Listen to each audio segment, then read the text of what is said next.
এই যে ভাই, দোকান বন্ধ করবেন বুঝি? হ্যাঁ দাদা, চলেই যাচ্ছিলাম। এই ঝড় বৃষ্টির মধ্যে তেমন আর বেচা বিক্রি হবে না। আমার আবার একটু শ্বশুর বাড়ি যেতে হবে। আচ্ছা, তা বেশ, কিন্তু আমার যে কিছু সদাই কেনার ছিল। তা আপনার কী লাগবে বলুন, আমি দিয়ে দিচ্ছি।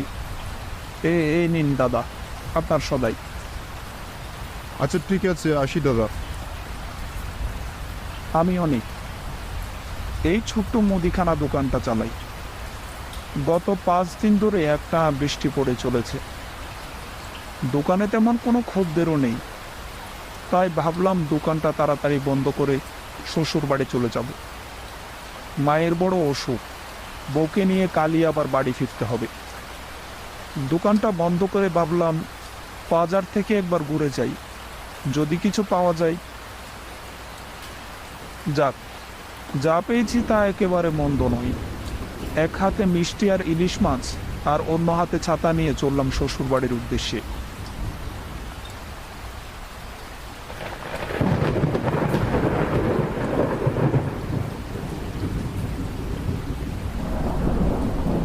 এই ঝড় বৃষ্টির সন্ধ্যায় কোনো রিক্সা বা গরুর গাড়ি পাবো বলে তো মনে হচ্ছে না। আচ্ছা, একটু দাঁড়িয়েই দেখি যদি কিছু পাওয়া যায়। কিছুক্ষণ পর দেখলাম একটা রিক্সা এদিকেই আসছে।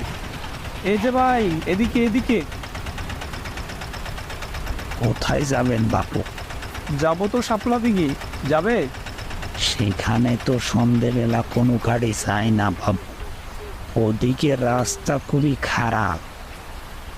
আপনি সামনে বটতলা পর্যন্ত যেতে পারবেন, তারপর বাকি পথটুকু আপনাকে হেঁটেই যেতে হবে। হেঁটে যেতে হবে? আচ্ছা চলো, বাকি পথটুকু না হয় হেঁটেই যাব। ঠিক আছে, উঠে বসুন। রিক্সায় উঠে বসলাম।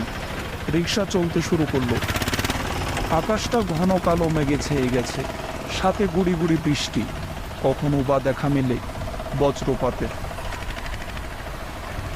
কিছুক্ষণ পর এসে পৌঁছলাম বটতলায়। বটতলা আসতেই রিক্সাওয়ালা বললেন, বাবু নামুন, বটতলা এসে গেছি। ঠিক আছে তাহলে চললাম আমি। সাবধানে যাবেন বাবু, ওই জঙ্গলের মাঝে মধ্যে সেখানে ডাকাত পড়ে, সাথে ভূতের ভয় তো আছে। আর তাল গাছের সামনে দিয়ে যেতে পিছন থেকে কেউ ডাকলে পিছনে ফিরে তাকাবেন, তাকালে আপনার বিপদ হতে পারে। রিক্সাটি আমার চোখের সামনে দিয়ে চলে গেল। হাতে মিষ্টি আর মাছ নিয়ে সামনের দিকে হেঁটে চলেছি। গাঢ় অন্ধকার এসে ঢুকে পড়েছে গাছপালায় ঘেরা জঙ্গল আর ঘরবাড়ির ঘুলি কুচ্ছিতে। এ সময় এখানে বিদ্যুতের দেখা মিলে না বেশিরভাগ দিন। তাই এখানকার জীবনযাত্রায় হারিকেন বা কুপিবাতি একমাত্র ভরসা। অন্ধকার ভেদ করে গাছপালার ফাঁক গলে বিচ্ছিন্ন বাড়িগুলোতে হারিকেনের টিমটিমে আলো চোখে পড়ে থেকে থেকেই। পথের পাশের ঝুঁকে একটানা ঝিঝি পোকার ডাক, কিংবা গাছের পাতার ফাঁকে নিশি জাগা পাখির ডানা জাপটানোর আওয়াজ অন্ধকারের সাথে মিলেমিশে রাতের পরিবেশটাকে আরও ভৌতিক করে তুলেছে। চারিদিকে পানি থাকায় আদার নামলে লোকজন বাইরে বেরোয় না তেমন একটা। কিছু সময় ধরে বাজারে লোক সমাগম থাকে, তারপর ধীরে ধীরে পাতলা হতে থাকে। অন্ধকার রাত, একা একা ভয়ও করছে। আপন মনে হেঁটে চলেছি। হঠাৎ আমি পেছনে কিছু একটার আওয়াজ শুনতে পেলাম। ডাকাত ভেবে পেছনে তাকিয়ে দেখলাম কিছুই নেই। একটু আগে তো কিছু একটার আওয়াজ শুনতে পেয়েছিলাম। মনের ভুল ভেবে আবারও হাঁটতে লাগলাম। বেশ কিছুটা সামনে যেতেই আবারও পেছনে কিছু একটার আওয়াজ শুনতে পেয়ে পেছনে ফিরে তাকালাম আর বললাম, আচ্ছা এই সে লোকটা না যে সন্ধ্যায় আমার দোকানে এসেছিল? ও দাদা, আপনি এখানে? আমার কথা শুনে উনি বললেন, হ্যাঁ আমি, কিন্তু আপনি এদিকে কোথায় যাচ্ছেন? আগে সামনে আমার শ্বশুর বাড়ি, সেখানেই যাচ্ছি। তা আপনি কোথায় যাচ্ছেন? আমার বাড়ি সামনের গ্রামে, চলুন একসাথে যাই। চলুন চলুন, যাওয়া যাক। লোকটার কথা শুনে মনে একটু স্বস্তি এলো। যাক বাবা, পথ চলার জন্য একজন সঙ্গী তো পাওয়া হলো। লোকটার সাথে কথা বলতে বলতে হেঁটে চললাম। দূরের বাড়িগুলো আর বড় বড় গাছ মনে কেমন যেন একটা ভয় দড়িয়ে দিচ্ছে। পুকুরের উল্টো পাশে ছাড়া বাড়িগুলোর দিকে তাকাতেই ভেতরটা কেমন যেন কেঁপে কেঁপে উঠছে।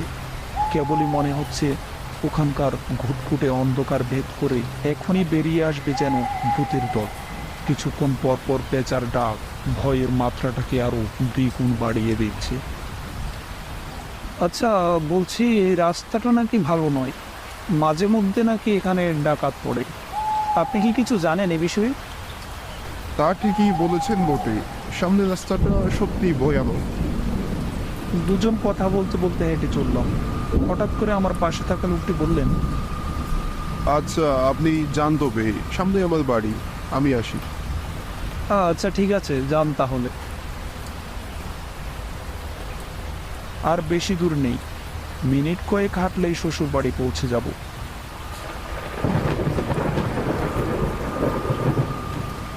হাঁটতে হাঁটতে সামনে বড় দুটো তাল গাছ। সেই তাল গাছের পাশে আসতেই বাতাসে একটা কণ্ঠ বেশি এলো। অনেক, অনেক, কোথায় যাচ্ছ তুমি?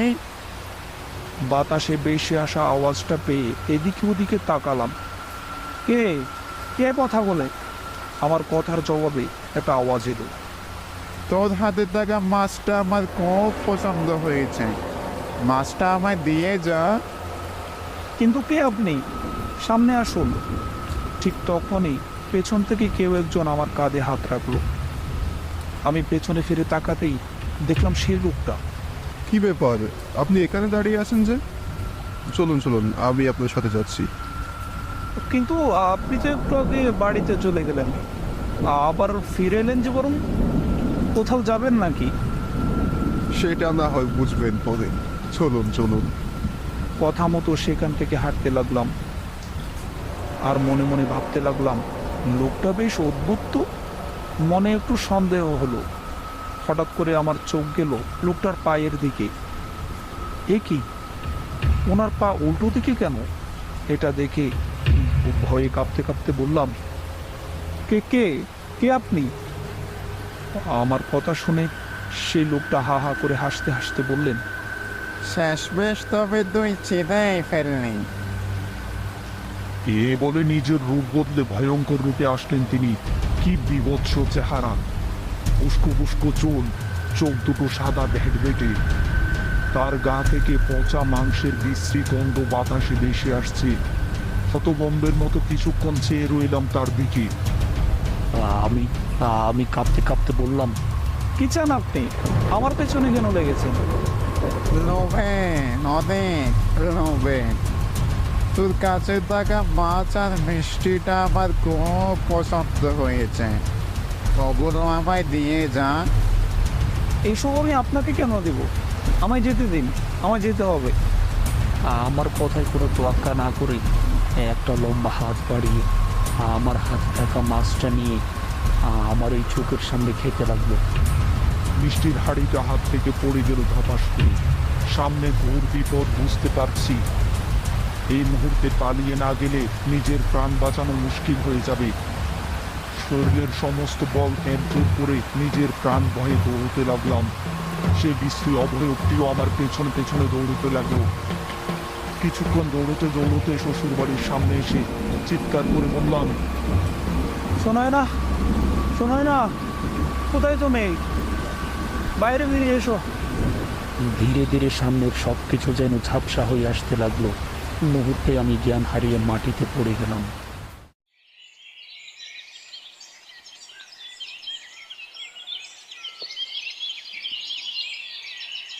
পরদিন সকালবেলা আমার জ্ঞান ফিরতে আমি দেখলাম আমার পাশে আমার শ্বশুর বসে আছে। শ্বশুর মশাই বললেন, রাতে তোমার কি হয়েছিল বাবা? বলছি, ভয় টয় পেয়েছিলে নাকি? হ্যাঁ বাবা, খুব ভয় পেয়েছিলাম। তুমি এই রাতের বেলায় আসতে গেলে কেন? ভাগ্যিস বড় কোনো বিপদ হয়নি। এই রাস্তাটা ভালো নয়, খুবই ভয়ঙ্কর রাস্তা। ঠিকই বলেছেন বাবা, আমি হয়তো কোনো পিশাচের পাল্লায় পড়েছিলাম। যাক বাবা, প্রাণে বেঁচে ফিরেছি, এটাই অনেক।